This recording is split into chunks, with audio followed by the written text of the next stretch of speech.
وہ جلدی سے بھاگی اور استری کے پاس گئی۔ استری کو اٹھا کر دیکھا تو احرام کا ایک حصہ برے طریقے سے استری کو چپکا چکا تھا، اور احرام کو اٹھا کر دیکھا تو اس کے درمیان ایک اتنا بڑا سا سوراخ ہو چکا تھا۔ بشریٰ کو سمجھ نہیں آئی کہ وہ روئے یا وہیں گر کر بے ہوش ہو جائے، کیونکہ حجن بوا نے اسے کپڑا محدود لا کر دیا تھا اور اس کپڑے میں سارے احرام بنا دیے تھے۔ اب تو بالکل بھی کپڑا نہیں بچا تھا، اور اگر کپڑا نیا لیتی تو کل تک ہی کپڑا آنا تھا۔ شہر جا کر بشریٰ کو سمجھ نہ آئی کہ وہ کیا کرے۔ وہ پریشان سی ادھر ادھر دیکھنے لگی، لیکن کوئی بھی اسے نہیں دیکھ رہا تھا۔ اس کا دل کیا کہ وہ پھوٹ پھوٹ کر روئے، لیکن اگر وہ اپنی امی جان کو بتا دیتی تو ایک نئی مصیبت کو اپنے گلے میں ڈال لیتی۔ کافی دیر وہ حیرانی اور پریشانی سے صرف صورتحال کا جائزہ لیتی رہی، پھر اس نے جلدی سے اس احرام کو اٹھایا اور اپنی الماری میں جا کر رکھ دیا، اور الماری کو تالا لگا کر چابی اپنے پاس رکھ لی۔ عریضے کا تو صرف ایک احرام سلائی ہونے کو دیا تھا، لیکن اب ایک احرام بھی نہ بچا تھا۔ وہ جانتی تھی کہ ایک غلطی کی سزا بھی چودرائن کتنی بڑی دیتی ہیں، لیکن یہ سب تو وہ غلطی سے کر چکی تھی، اور نہ چاہتے ہوئے بھی نہ کرتے ہوئے بھی اس سے غلطی ہو چکی تھی۔ لیکن اس کا دل کسی سوکھے پتے کی طرح لرز رہا تھا کہ اب نہ جانے اس کے ساتھ کیا ہوگا۔ اسے شدید رونا آ رہا تھا۔ وہ باقی کے سارے احرام استری کر چکی تھی، جلدی سے استری سمیٹی، ابھی مغرب کی اذان ہوئی تھی۔ مغرب کی نماز پڑھی، گھر والوں نے اس کی خاموشی نوٹ کی، لیکن کسی نے کچھ نہیں پوچھا، کیونکہ اکثر وہ اپنے باپ کو یاد کر کے بھی اس طرح اداس ہو جاتی تھی۔ جیسے جیسے ٹائم آگے بڑھ رہا تھا اس کے دل کو کچھ ہو رہا تھا۔ وہ چپ چاپ سی اپنے گھر میں موجود پیپل کے درخت کے نیچے بیٹھ کر پیغمبر کا انتظار کرنے لگی، اور کب وہ آئے گا اور سارے احرام کو لے کر جائے گا۔ کافی دیر گزر گئی، لیکن ابھی تک کوئی بھی نہیں آیا تھا۔ پیغمبر ابھی تک احرام لینے نہیں پہنچا تھا، اور اس کو ایک ہی فکر ستائے جا رہی تھی کہ اگر ماں جان کو پتہ چل گیا تو اس کی خیر نہیں ہوگی۔ وہ پیپل کے درخت کے نیچے بیٹھ کر رونے لگ گئی کہ نہ جانے چودرائن اب اس کے ساتھ کیا کرے گی، کیونکہ پچھلے دنوں کی ہی بات ہے کہ اس کی ایک دوست شکیلہ بتا رہی تھی کہ اس کو چودرائن نے باغ میں سے پھول توڑ کر گجرے بناتے ہوئے کہا تھا۔ غلطی سے ایک گجرا خراب ہو گیا تو چودرائن نے اسے 2 دن دھوپ میں کھڑا رکھا کہ نہ جانے وہ اتنا ظالم تھی یا صرف لوگوں کو سبق سکھانے کے لیے بن چکی تھی۔ لیکن بشریٰ کو کچھ سمجھ نہیں آ رہی تھی کہ وہ کیا کرے۔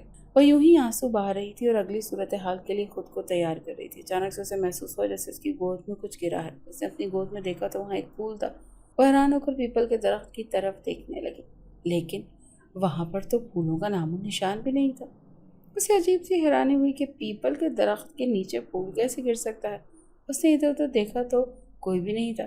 اس نے سمجھا کہ شاید ہوا کی وجہ سے کوئی پھول آ کر گر گیا اس کی گود میں۔ یوں اس نے اپنا دھیان اس پھول کی طرف سے ہٹایا۔ وہ انتہائی خوبصورت پھول تھا۔ وہ پھول میں مگن ہو کر چودرائن والا خوف کچھ لمحے کے لیے یکسر بھول گئی تھی۔ تبھی دروازے پر دستک ہوئی اور وہ چونکی، اور جب اسے یاد آیا تو پریشانی سے دروازہ دیکھنے لگی۔ ماں جان نے اسے آواز دی کہ بشریٰ چودرائن کا ملازم آیا ہے احرام دینے، تو اس کو سارے احرام دے دو۔ بشریٰ ابھی سوچ ہی رہی تھی ماں جان کو بھی بتائے یا نہ بتائے، لیکن پھر اس نے فیصلہ کیا کہ وہ نہیں بتائے گی۔ اس نے وہ احرام ملازم کو دے دیا۔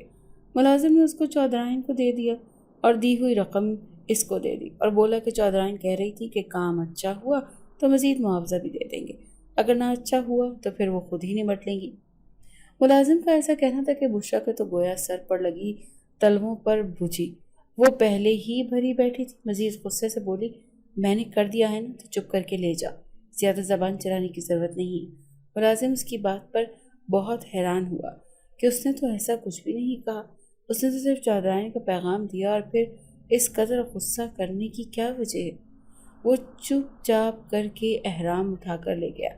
تو ماں جان بشریٰ بیوی پر غصہ کرنے لگی کہ اتنی اکڑ کر کیوں بول رہی ہے، تجھے تمیز نہیں ہے بولنے کی؟ تو بشریٰ چپ چاپ ماں کے آگے پیسے پھینک کر کمرے میں چلے گئے۔ اسے شدید رونا آ رہا تھا کہ اگر چودرائن کو پتہ چل گیا تو اس کا نتیجہ بہت برا ہوگا۔ اللہ اللہ کر کے اس نے کانٹوں پر رات گزاری۔ ساری رات وہ یہی سوچتی رہی کہ ابھی اس کا پیغام آ جائے گا اور ابھی اس کا پیغام آ جائے گا۔ فجر کی اذانیں ہوئی تو ملازم دروازے پر دستک دینے لگ گیا۔ بشریٰ کا تو یوں حال ہو گیا گویا کاٹو تو بدن میں لہو دوڑے۔ اس کا سارا خون نچڑ کر چہرے پر آ چکا تھا۔ سمجھ نہیں آ رہی تھی کہ اب وہ کیا کرے۔ اس کی ماں بولی کہ جاؤ دروازے پر دیکھو کون آیا ہے، لیکن بشریٰ چپ چاپ سی گھورتی ہوئی نگاہوں سے ماں کو دیکھنے لگی۔ ماں کو لگا کہ شاید وہ نیند سے بیدار ہوئی ہے اور اسی لیے اس طرح کر رہی ہے۔ خود ہی اٹھ کر دروازے تک لے گئی تو وہاں دروازے پر موجود چودھرائن کا ملازم کھڑا تھا اور کہہ رہا تھا کہ چودھرائن نے احرام سینے والی لڑکی کو بلایا۔ تو حجن بوا اندر آئی اور بشرا سے کہنے لگی کہ تمہیں چودھرائن نے بلایا ہے۔ بشرا جو نماز پڑھ کر جائے نماز پر ہی بیٹھی تھی جلدی سے نفی میں گردن ہلانے لگی اور بولی کہ میں تو کسی صورت نہیں جاؤں گی۔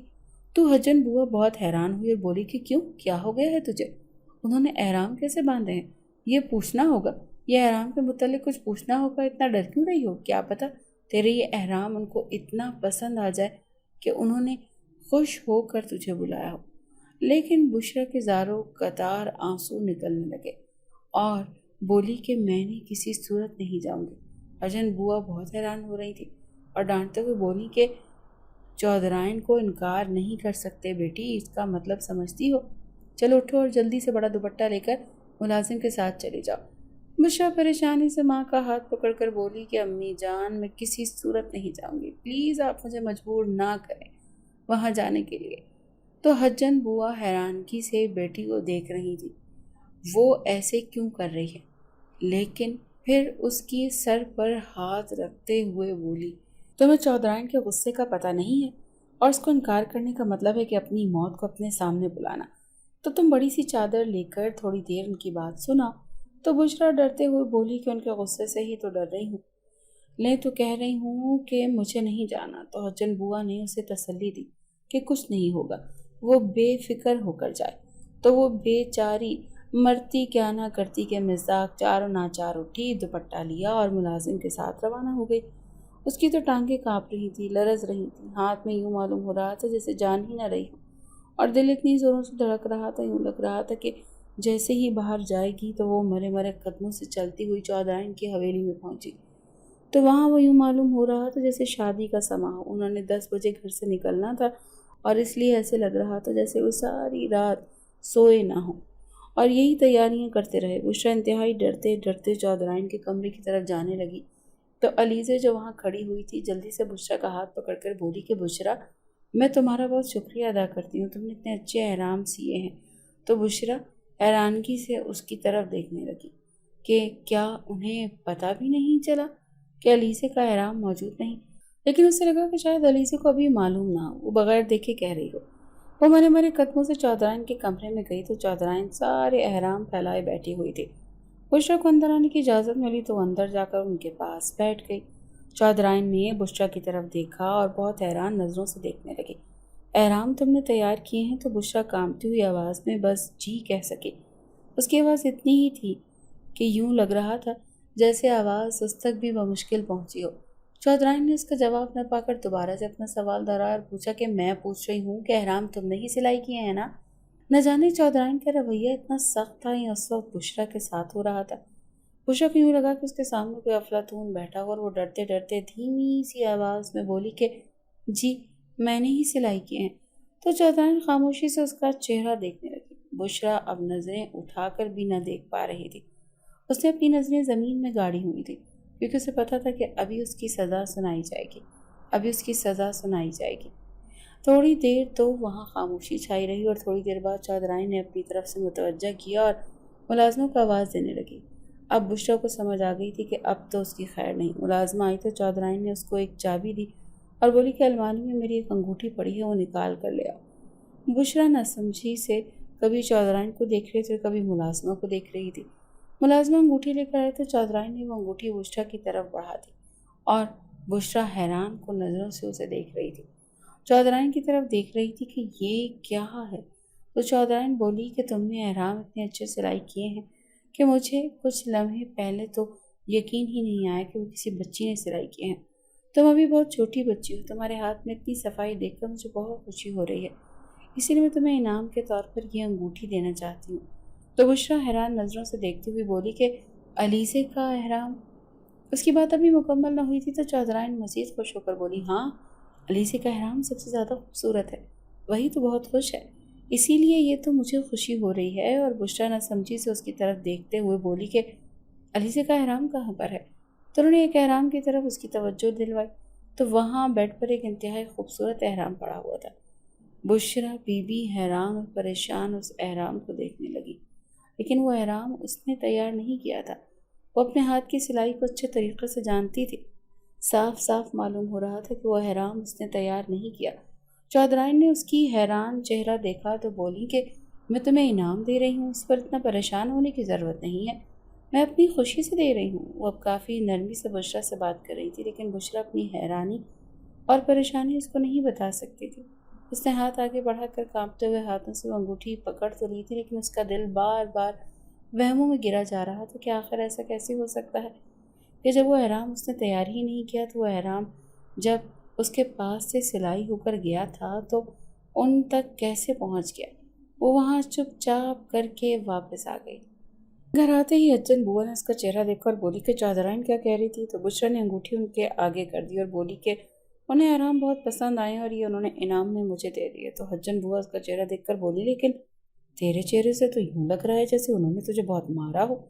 پگلی، انہوں نے تجھے انعام دیا ہے، تیری محنت پر خوشی ہوئی ہے تو خوش ہونا چاہیے نا، پھر تو اتنی بری شکل کیوں بنائی ہوئی ہے؟ تو بشرا نفی میں گردن ہلا کر بولی کہ کچھ نہیں ہوا، بس یوں ہی۔ یہ کہہ کر وہ انگوٹھی ماں کو پکڑا کر اندر چلی گئی۔ کمرے میں اس وقت کوئی بھی نہیں تھا۔ اس نے جلدی سے الماری کھولی اور وہ احرام دیکھنے لگی جو اس نے جل چکا تھا، اور اسے دیکھ کر حیرت کی انتہا نہ رہی کہ وہاں پر کوئی بھی احرام موجود نہیں تھا۔ اس نے وہاں سے ماں سے پوچھا کہ آپ نے الماری میں سے کیا کوئی احرام نکالا ہے؟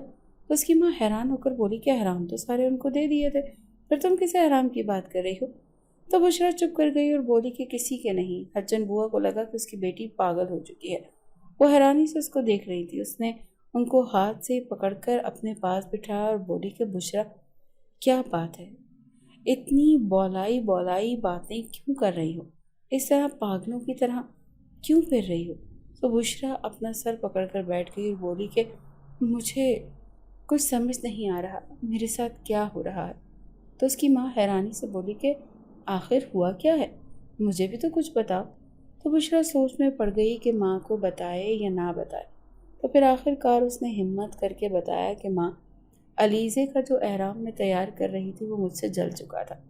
اس کی ماں نے پھٹی پھٹی نگاہوں سے اس کی طرف دیکھا اور بولی کہ ان کے احرام کے علاوہ تو کوئی کپڑا بھی موجود نہ تھا، پھر تم نے کیسے علیزے کا احرام سلائی کیا اور تمہیں چودھرائن نے کچھ نہ کہا؟ تو بشرا بے بسی سے بولی کہ یہی بات تو میری سمجھ میں نہیں آ رہی کہ میں نے علیزے کا احرام تیار ہی نہیں کیا، بلکہ وہ تو جل چکا تھا، میں نے الماری میں رکھ دیا تھا اور میں نے کسی کو بھی نہیں بتایا تھا۔ لیکن جب میں چودھرائن کے پاس پہنچی تو وہاں علیزے کا احرام موجود تھا، لیکن وہ احرام جو انہوں نے مجھے دکھایا تھا میں نے تیار نہیں کیا ہوا تھا، پھر ایسے کیسے ہو سکتا ہے کہ وہ احرام ان تک پہنچ گیا؟ تو حجن بوا بھی حیران ہو کر دیکھنے لگی اور بولے کہ شاید ایک احرام اضافی سلائی کر دیا ہو تو نے۔ تو بشرا نے نفی میں گردن ہلائی اور بولی کہ ایسا نہیں ہو سکتا ہے، وہ احرام تیار نہیں کیا، میں خود اس کو دیکھ کر رہی ہوں اور وہ میرا سلائی کیا گیا احرام نہیں ہے۔ تو حجن بوا بھی خاموشی اور حیرانی سے بولی کہ اگر تم نے نہیں تیار کیا تو پھر کس نے تیار کیا اور وہاں ہم تک کیسے پہنچ گیا؟ تو بشرا بولی کہ یہی تو بات ہے کہ مجھے بھی سمجھ نہیں آ رہی کہ جب میں نے تیار ہی نہیں کیا تب ان تک کیسے پہنچ گیا، اور حیرانی کی بات تو یہ ہے کہ جو احرام مجھ سے جل چکا تھا وہ الماری میں ہے اور وہیں پہ رکھا ہوا ہے، لیکن وہ اب الماری میں بھی موجود نہیں ہے۔ حجن وہ اب مزید حیران ہوئی اور بولی کہ تم پاگل ہو گئی ہو، ایسا کیسے ہو سکتا ہے؟ تو بشرا بولی کہ کیا آپ کو میری بات پر یقین نہیں ہے؟ میں جھوٹ نہیں بول رہی، میں خود اس بات پر بہت حیران اور پریشان ہو چکی ہوں کہ ایسا کیسے ہو سکتا ہے کہ جب میں نے وہ احرام تیار کیا تو وہ ان تک کیسے پہنچ سکتا ہے جب میں نے وہ تیار ہی نہیں کیا، اور جب میں نے وہ جلا ہوا احرام الماری میں رکھا تھا تو وہاں سے کیسے غائب ہو سکتا ہے؟ تو ایسا کون کر سکتا ہے؟ وہ بے بسی سے ماں کی طرف دیکھتے ہوئے بولی، تو ایسا کر نوری یا شیزا سے پوچھ لے کہ ان میں سے کسی نے نہ رکھا ہو۔ حجن بوا نے اپنی دونوں بیٹیوں کا نام لیا تو بشرا نے نفی میں گردن ہلا دی اور بولی کہ اس الماری کی چابی صرف میرے پاس تھی اور میں نے اسے لاک کیا تھا اور میں نے اسے آ کر کھولا ہے، تو کوئی بھی اس میں کچھ بھی نہیں نکال سکتا۔ تو میں کسی سے کیسے پوچھ لوں کہ حجن بوا بھی پریشان ہو گئی اور بشرا تو پہلے ہی پریشان تھی۔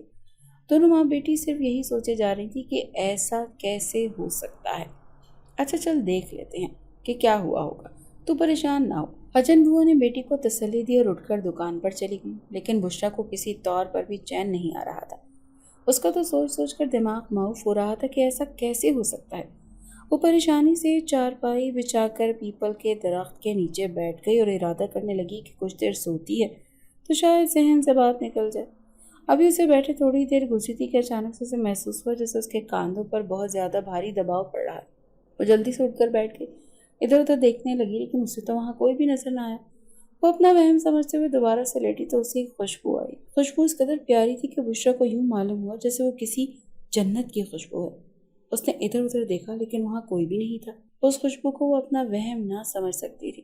تبھی اسے ایک غیبی آواز سنائی دی کہ وہ پریشان نہ ہوئے پیاری لڑکی، میں نے تمہاری مدد کی ہے۔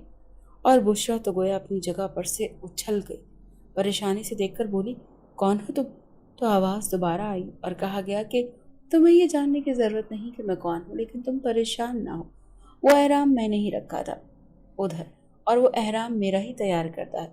تو اب بشریٰ خوف کے مارے کانپنے لگی اور بولی کہ مجھے تم نظر کیوں نہیں آ رہے، تم آخر ہو کون؟ تو دوبارہ سے آواز ہے کہ تم پریشان نہ ہو، میرا مقصد تمہیں ڈرانا نہیں، بالکل بھی نہیں، ہاں تمہاری مدد کرنا ضرور تھا۔ تو بشریٰ دوبارہ سے پریشانی سے بولی، لیکن تم بتاتے کیوں نہیں کہ تم آخر ہو کون؟ تو دوبارہ سے آواز سنائی دی۔ بشریٰ خوف کے مارے اٹھ کر دوبارہ سے پکارنے لگی کہ کون ہو تم؟ بتاؤ کون ہو تم؟ لیکن دوبارہ سے کوئی آواز سنائی نہیں دی۔ اب تو بشریٰ خوف سے تھر تھر کانپ رہی تھی۔ وہ کانپتے ہوئے ماں کے پاس دکان میں چلی گئی۔ ماں نے اسے ایسی حالت میں دیکھا تو ماں کا رنگ پک پڑ گیا اور وہ اس طرح خوف سے کانپ رہی تھی، ہاتھ پاؤں ٹھنڈے ہو رہے تھے۔ بیٹی کو نہ جانے کیا ہو چکا تھا۔ وہ جلدی سے اسے پوچھنے لگی کہ بشریٰ کیا ہوا ہے؟ تو بشریٰ خاموشی سے بس چپ چاپ کانپتے ہوئے زمین کی طرف دیکھ رہی تھی اور کچھ ہی دیر کے بعد وہ زمین پر گر کر بے ہوش ہو گئی۔ بیٹی کی ایسی حالت حجن بوا کے لیے بہت پریشان کن ثابت ہوئی۔ اس نے جلدی سے چیخنا شروع کیا کہ نوری، شیزا، ڈاکٹر کو بلاؤ، بشریٰ کو نہ جانے کیا ہو چکا ہے۔ گاؤں کا ڈاکٹر ان کے گھر کے قریب ہی تھا۔ نوری ماں کی آواز سن کر غصے کی حالت میں دیکھ کر جلدی سے بھاگ کر ڈاکٹر کو بلا لائی۔ شیزا اور حجن بوا نے کھینچ کر بڑی مشکل سے بشریٰ کو چارپائی پر لٹایا۔ ڈاکٹر آیا تو بشریٰ کی حالت دیکھ کر حجن بوا سے پوچھنے لگا کہ کیسے کوئی شدید صدمہ پہنچا ہے یا پھر اسے کوئی پریشانی ہے؟ تو حجن بوا شرمندگی سے نظریں جھکا کر بولی کہ نہیں، پریشانی تو کوئی نہیں ہے، بس یوں ہی کبھی کبھار ہو جاتا ہے، کوئی اونچ نیچ ہو جاتی ہے۔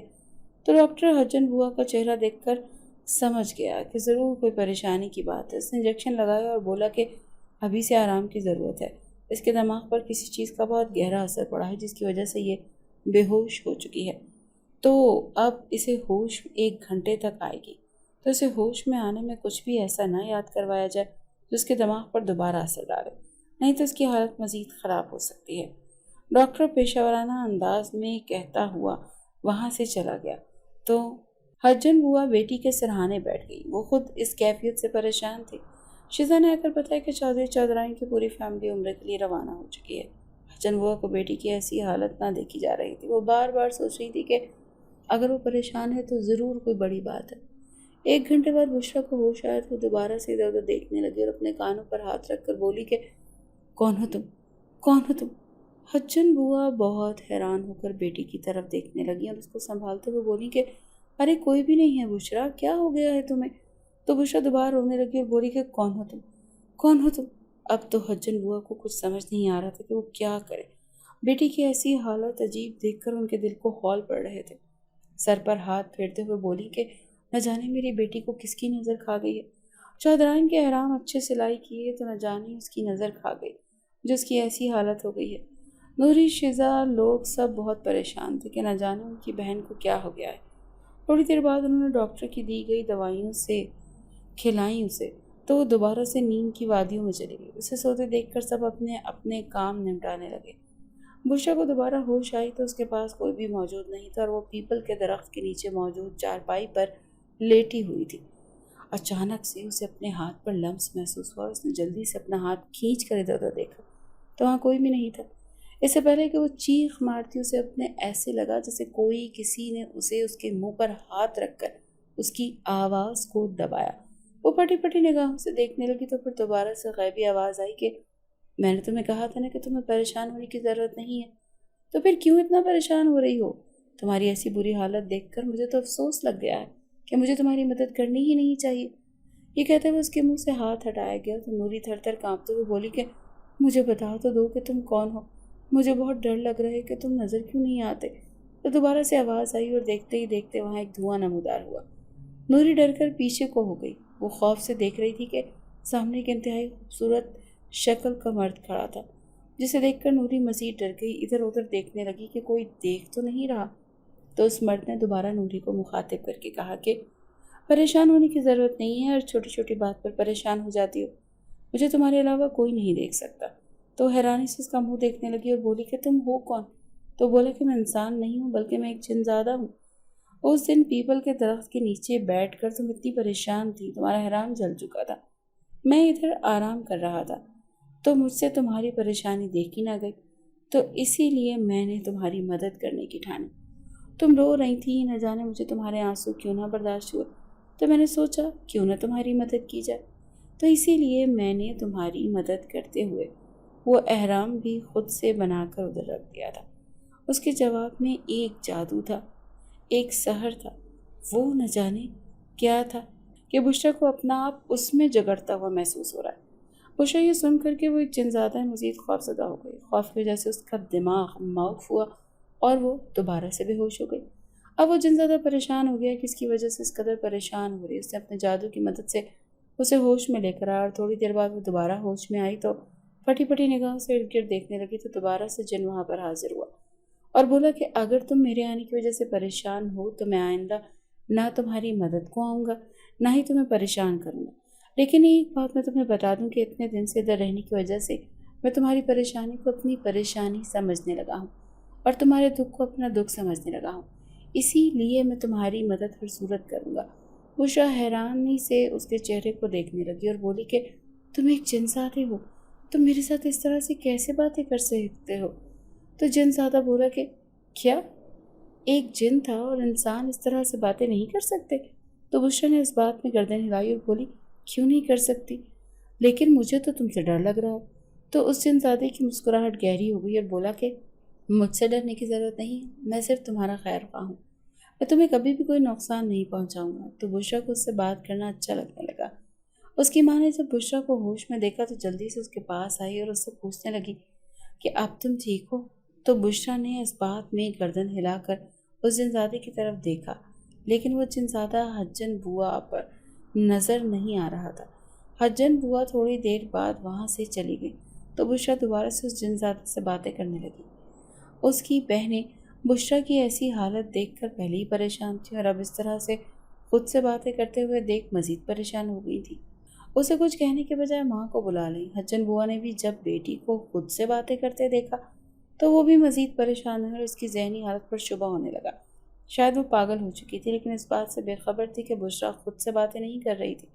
انہوں نے بشرا سے تو کچھ کہا ہی نہیں، بلکہ خود ہی کسی عامل سے رابطہ کرنے کا سوچنے لگی۔ لیکن شام تک بشرا بالکل ٹھیک ہو چکی تھی اور مکمل حشاش بشاش ہو چکی تھی، اب تو پہلے سے بھی زیادہ خوش تھی۔ تو حجن بوا اس کے خود سے باتیں کرنے والی حرکت کو نظر انداز کر دیا اور سوچنے لگی کہ شاید تب بیماری کی وجہ سے ایسا ہوا ہو۔ اسے ٹھیک ہی دیکھتے ہوئے دوبارہ سے پوچھنے لگی کہ پتہ چلا کہ احرام ان تک کیسے پہنچا؟ حجن بوا نے بہت گہری نظروں سے بیٹی کی طرف دیکھا تو ایک لمحے کو وہ بھی گر گرا گئی اور ادھر ادھر دیکھتے ہوئے بولی کہ جی مجھے یاد آ گیا، وہ احرام میں نے ایک ایکسٹرا کپڑا لگا کر سلائی کر دیا تھا جس سے وہ بہت خوبصورت ہو گیا تھا، آپ بھول جائیں۔ تو حجن بوا حیرانی سے اس کا منہ دیکھنے لگی کہ ایک دن میں ہی کایا پلٹ گئی، اور بشرا کو پہلے تو یاد نہ آیا، حالانکہ وہ بھولنے والی بات نہیں تھی۔ لیکن بیٹی کو مطمئن دیکھ کر حجن بوا نے بھی بیٹی کو اور بات کو زیادہ کریدنا مناسب نہیں سمجھا، اور یوں اب جن زیادہ ہر وقت بشرا کے ساتھ رہتا اور بشرا کا ہر کام پلک جھپکنے سے پہلے کر دیتا۔ بشرا اب بہت خوش رہنے لگی تھی۔ اسے جس چیز کی خواہش ہوتی وہ جن زیادہ اسے سوچنے سے پہلے حاضر کر دیتا، لیکن کبھی بھی کسی کو اس جن زادے کے متعلق عام علم نہ ہو سکا اور نہ ہی پتہ چل سکا کہ بشرا اتنی خوش کیوں رہتی ہے اور ہواؤں میں کس سے باتیں کرتی ہے۔ اگر آپ کو آج کی ہماری کہانی پسند آئی ہے تو اسے لائک کیجیے اور اپنے پیاروں کے ساتھ شیئر کیجیے۔